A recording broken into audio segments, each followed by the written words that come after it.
वालेकुम सलाम। चाचा क्या हाल है? खैर है जी। ठीक हो? ठीक। अच्छा, वो केरी चीज है जेरी असां खाण वास्ते पानी वजना पौने, पानी च न वजना तो चीज असां ना खा सकने। ना खा सकते बिल्कुल, वो तो पानी च वेदो तो खा दो तो है केरी चीज को क्या कहने हैं? उसको। मच्छी। मच्छी पानी ने विच वांग के खाने हैं? खाने ना तो नाप के तो पानी ने विचोड़ने ने। हाँ। अच्छा, तो जवाब के मच्छी? मच्छी जी। नहीं सोचो सही, नजदीक हो।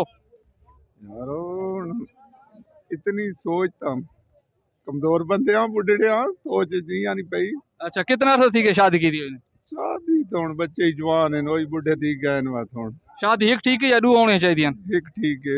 एक ठीक है। एक ठीक असां तो कोश दो तो नहीं लई होते हैं। है। नहीं जी न करो। न करा। ठीक है न कर। वालेकुम अस्सलाम। चाचा क्या हाल है? अल्हम्दुलिल्लाह ठीक है।